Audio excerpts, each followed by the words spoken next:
Gitu dia. Oke ya. Assalamualaikum warahmatullahi wabarakatuh. Selamat petang. Salam Madani. Terlebih dahulu saya mengucapkan ribuan terima kasih kerana semua menyokong hari ini ya.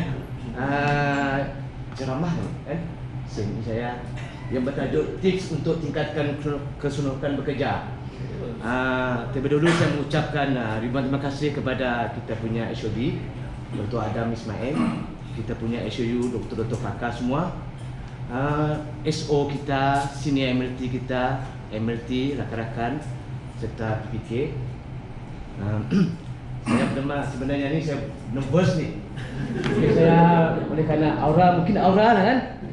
Saya apabila saya dapat tahu dari Cik Chong grup HOD, HOU kan mengatakan Dr. Adam nak berminat, saya pun beliau hati jua. Macam ni saya nak handle loh. Saya fikir kebanyakan MLT datang. Inilah saya cuba yang terbaik. InsyaAllah.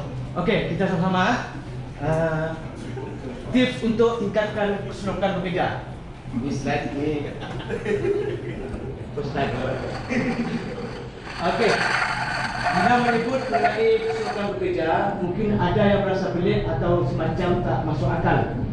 Bagaimana kita boleh berseronok dengan kerja sedangkan kerja itu adalah kerja? Betul tak? Betul. Ada yang tak seronok kat sini? Bila kerja hari ini kita semua ada terima gaji, mesti seronok kan? Seronok bekerja kan? Seronok terima gaji? Gaji. Semua macam ikan. Saya lah, termasuk saya lah. Okey, memang syok kalau dapat persekitaran kerja yang seronok, chill dan tidak stres. Dan tidak masalah, kita senang bekerja. Tapi tidak semestinya persekitaran kerja yang teruk bermakna kita tidak boleh berseronok. Bukankah keseronokan itu boleh dicari? Macam kita bercinta juga, Pak. Saya dah yang boleh, takkannya kita kan? Betul. Adakah begitu setia di rumah? Ada kan? Saya dah bila. Di sini saya ingin kongsikan beberapa tips bekerja dengan ceria. Cuba amalkan beberapa tips bekerja supaya kita boleh meninggalkan segala perkara negatif, ceria dan tetap fokus. Di sini saya senaraikan 10 tips kita, banyak sebenarnya, tapi saya tapis mengikut kesesuaian kita lah di bekerja di dalam konteks penggunaan di sini sebagai staf jabatan patologi. Okey, pertama, cari kawan yang rapat. Semua kita sini setiap jabatan ini ada kawan masing-masing. Doktor dengan doktornya, SO dengan SO-nya, MLT dengan MLT-nya. Tapi ada kalanya doktor dengan MLT-nya, SO-nya, kita pandai baca kawan. Kadang-kadang kita boleh juga memilih kawan. Dia depend. Asalkan kita seronok bekerja, seronok berbual dengan dia, yang dia boleh memberi manfaat kepada kita. Ada tak kawan yang tak memberi manfaat kepada kita? Adakah? Adakah? Saudara, kawan yang macam kita tanya adalah. Macam saya kan itulah. Semua kawan saya ni. Mungkin kita rapat dengan kawan yang kebetulan satu kepala dan sama minat. Ya, ini yang penting. Sama minat, sama satu kepala. Sama klik lah, klik gitu kan. Orang cakap sama so klik, sawak Johor klik, gitu. Jangan ada sawak mengsorokkan kita ni dalam satu jabatan. Jangan cari saw ni. Okay. Jadi berada bersama mereka sedikit sebanyak menceriakan hari-hari kita sepanjang tempat kerja. Stres kerja pun dapat dikurangkan apabila dikongsi bersama. Ini dah bagus saya lakukan. Kadang-kadang kita nak meluah dengan dia, kita nak mengadu dengan dia. Kadang-kadang masalah di rumah pun, masalah isteri pun, sang suami pun kita share dengan kawan. Tapi janganlah terlalu dalam sangat kan. Betul tak? Okey, nombor 2.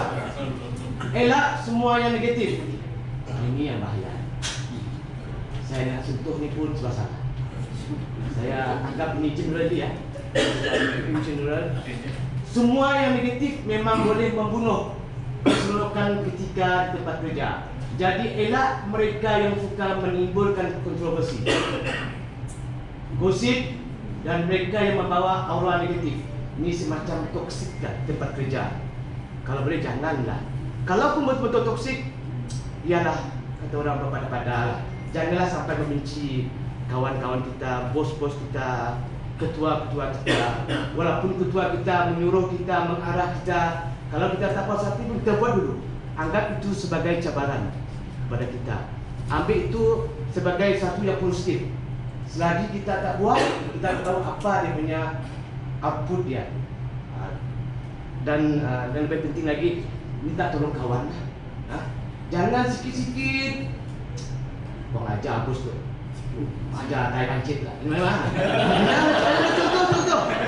Saya kadang ada buat saya dengan Cik Chong kadang.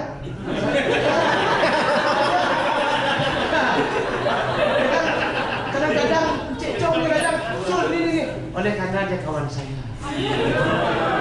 Kenangan silam kami berdua dulu masa di Kelingau. Inilah membuat dia meletup. Hati saya tu down sikit lah. Kebaikan dia lah. Saya kenal Cik Chong ni lama dah. Tahun 2000 apa Cik Chong? Kisah mak peduli lah nah. 2004 atau 2005. Dia first sporting ni tinggal. Saya yang tolong dia cek rumah. Iya. Iya. Dan dia belanja kami dengan kawan sehari dulu. Belanja. Dia janjikan nanti saya belanja kamu. Kalau tolong cek rumah. Ya. Apa yang mau? Saya cakap KFC lah.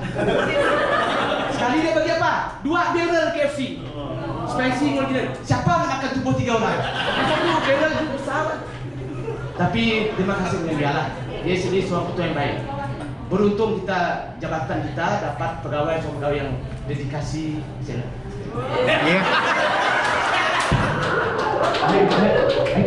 Itu yang poin dengan ending kan. Sebagai kita nak pandai gas lah.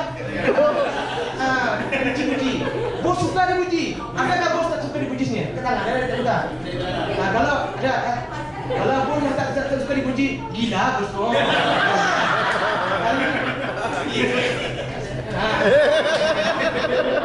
Ya, dengan kerja ini Anda akan sentiasa berada dalam kerja politik.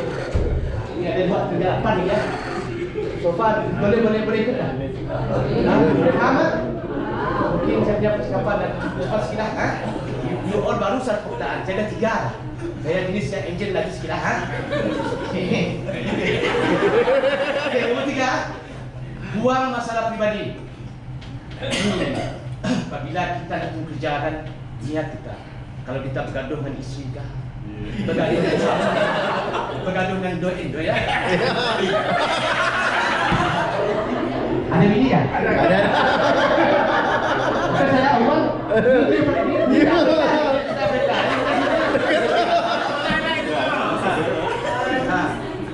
Janganlah terbawa ke tempat kerja.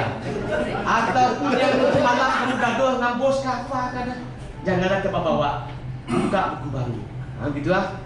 Inilah kita lihat. Biasanya apabila tertekan dengan isu pribadi, secara tak langsung